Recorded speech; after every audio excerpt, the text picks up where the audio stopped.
Samuel était un policier dévoué de 40 ans, vivant seul sans amis ni proches parents. Son monde tournait autour du travail, au point qu'il ne s'arrêtait même pas pendant ses jours de repos. Mais une veille de Noël, en patrouillant dans les rues silencieuses de Chicago, Samuel est tombé sur une scène inattendue. Une petite fille, seule. Ce qu'il ne savait pas, c'est que cette rencontre allait changer sa vie, car cette fille serait la clé pour reconnecter Samuel avec une grande personne.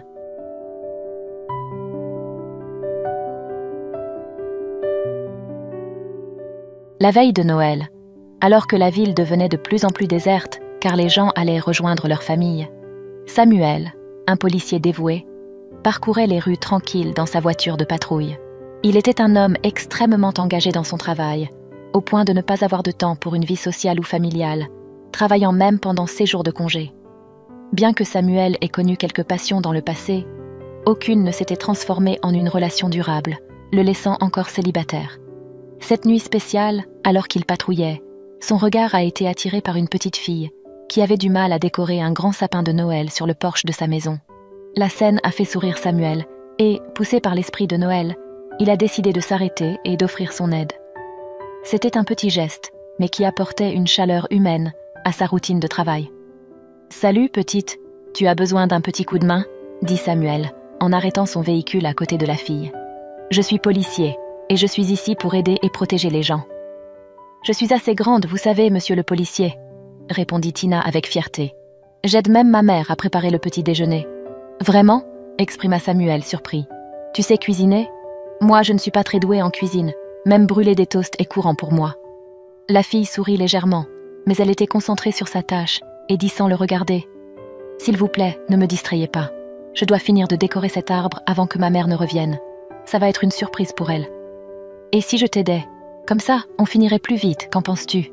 Ou y a-t-il quelqu'un à la maison qui peut t'aider avec ça ?» demanda Samuel, souriant à la fille. Tina secoua la tête. « C'est juste moi et ma maman à la maison. Madame Teresa, qui habite à côté, me surveille quand ma mère sort. Mais aujourd'hui, elle a des invités et est très occupée. Ma mère me dit toujours de rester à la maison et de ne pas ouvrir la porte à des inconnus. Vous êtes un inconnu, mais comme vous êtes policier, je pense que je peux faire une exception, dit Tina avec un air de maturité. Samuel rit. Tu es petite, mais tu es très intelligente, Maline. C'est Tina, mon nom est Tina, répondit-elle avec un sourire. D'accord, Tina, et moi je suis Samuel, répondit-il, tendant la main pour la saluer. Elle lui serra la main et lui dit que sa mère, Jennifer, serait ravie de la surprise. Samuel fut impressionné par Tina. Elle était beaucoup plus petite que l'arbre de Noël qu'elle essayait de décorer, mais montrait une détermination incroyable pour terminer la décoration. Elle était pleine d'énergie et parlait sans arrêt, remplissant l'air de son enthousiasme juvénile. Tandis que Samuel aidait la petite Tina à décorer l'arbre et la maison, remplie de lumière scintillante, il réfléchissait au bonheur qu'il ressentait en sa compagnie. Pour lui, c'était une expérience nouvelle et magique.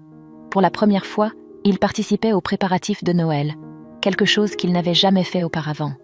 Il avait grandi dans une petite ville où tout le monde se connaissait. Son père et sa mère, également policiers, étaient sérieux et dévoués à leur travail. Dès son plus jeune âge, il avait appris la valeur du travail acharné et de la discipline, mais avait aussi vécu l'absence de ses parents, occupés par leurs responsabilités quotidiennes. Quand Samuel n'avait que 10 ans, ses parents ont été impliqués dans un accident de voiture fatal, le jour de Noël, le laissant orphelin. Il est allé vivre avec ses oncles, qui, bien qu'affectionnés, ne pouvaient pas combler le vide laissé par la perte. La solitude et le silence sont devenus constants dans sa vie. En grandissant, Samuel a suivi les traces de ses parents et est devenu policier, se dédiant entièrement à la profession. Il trouvait dans son travail un sens à la vie, un moyen d'honorer la mémoire de ses parents. Mais cette dévotion au travail avait un coût. Il s'était isolé socialement, ne créant pas de liens forts en dehors de l'environnement professionnel. Noël, en particulier, était une période difficile pour Samuel. Cette époque lui rappelait des souvenirs douloureux de l'enfance heureuse qu'il avait perdue et de ses parents qu'il n'avait pas pu voir grandir. Au lieu de célébrer, Samuel choisissait de travailler pendant les fêtes, évitant d'affronter la solitude et les souvenirs que la date apportait. Pour lui, Noël n'était pas une période de célébration, mais un rappel de eux qu'il avait perdu. Après que Samuel et Tina eurent fini d'arranger les lumières du salon, il se demandait quand la mère de Tina rentrerait pour voir la surprise qu'ils avaient préparée. Avec soin, Samuel souleva Tina, lui permettant de placer l'étoile brillante au sommet de l'arbre, un geste symbolisant la conclusion de leurs efforts. L'excitation de Tina était intense, rayonnante à l'idée de montrer la surprise à sa mère. Et puis, après quelques minutes, une voiture noire s'arrêta à l'extérieur. C'était le signe que sa mère était arrivée. Samuel, en voyant Jennifer sortir de la voiture, resta paralysé un instant, captivé par sa beauté. Ses yeux marrons et son sourire frappant étaient inoubliables. À cet instant, une vague d'émotion l'envahit, car là, c'était elle, le premier amour de sa vie, une personne qu'il pensait ne jamais revoir. Samuel était incrédule en réalisant que la fille qu'il avait aidé à décorer l'arbre était en fait la fille de son premier amour de l'époque de l'école. La rencontre avec Jennifer le prit par surprise, tout comme elle, qui montrait un étonnement égal, après presque 2 décennies sans se voir.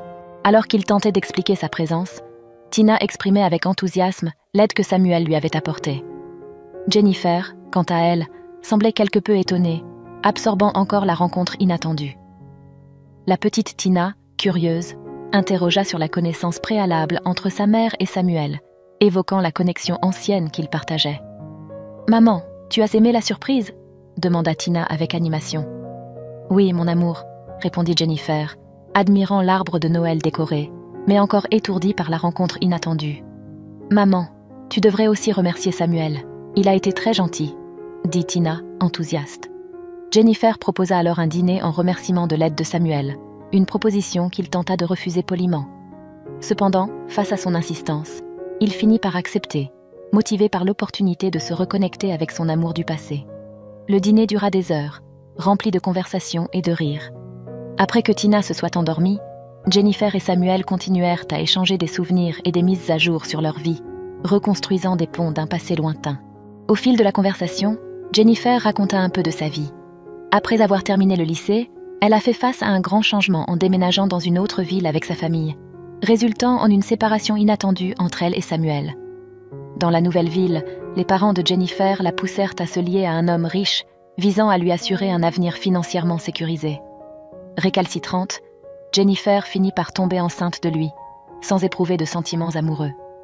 Ses parents, toujours préoccupés par les apparences et la sécurité financière, voulèrent qu'elle se marie. Mais Jennifer ne pouvait pas s'imaginer aux côtés de quelqu'un qu'elle n'aimait pas sincèrement. De plus, l'homme ne montrait pas non plus d'intérêt pour un engagement sérieux avec elle, et encore moins avec Tina, la fille qu'ils attendaient.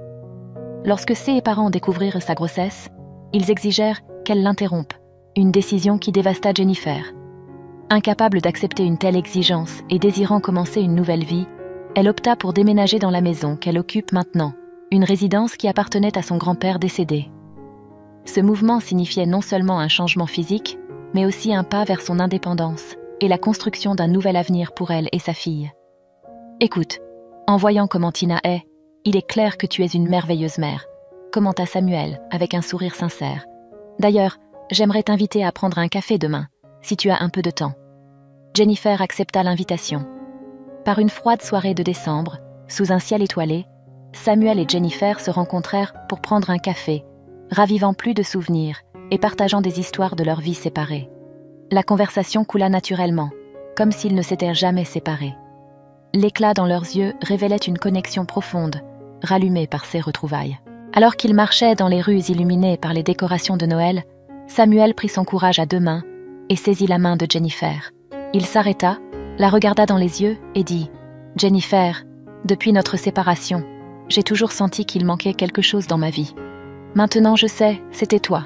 Je ne veux plus perdre un seul instant. » Jennifer, les larmes aux yeux, sourit et répondit « Samuel, tu as toujours été dans mon cœur. J'attendais juste le bon moment pour nous retrouver. » Dans cet instant magique, ils s'embrassèrent sous la lumière douce des décorations de Noël. En arrière-plan, le son d'une musique de Noël complétait le décor parfait. C'était comme si le temps s'était arrêté et qu'ils étaient les seuls au monde. Au fil des mois, Samuel et Jennifer planifièrent un mariage simple, mais rempli d'amour et de joie. Tina était radieuse, embrassant Samuel comme le père qu'elle avait toujours voulu avoir. Le jour du mariage, en échangeant leurs vœux sous un arc de fleurs, il ne faisait aucun doute qu'ils étaient destinés à être ensemble. Parfois, la vie réserve des surprises, et lorsqu'elles se produisent à Noël, elles prennent un éclat encore plus spécial. Que l'histoire de Samuel et Jennifer nous rappelle que la vie est pleine de retrouvailles inattendues, et de miracles qui surgissent quand on s'y attend le moins. Que la lumière de cette période illumine nos cœurs, apportant espoir et la certitude que l'amour, sous ses diverses formes, trouve toujours un chemin. Que chaque étoile dans le ciel de Noël nous inspire à croire au pouvoir des nouveaux départs heureux. Joyeux Noël à tous, avec amour, paix et bonheur. Et si vous avez aimé cette histoire, la prochaine vidéo qui apparaît sur votre écran va sûrement vous émouvoir aussi. N'oubliez pas de vous abonner à la chaîne, de laisser votre j'aime et d'activer la cloche des notifications pour ne manquer aucune de nos prochaines vidéos. Je vous souhaite tout le meilleur dans votre vie et à la prochaine pour une autre histoire émouvante.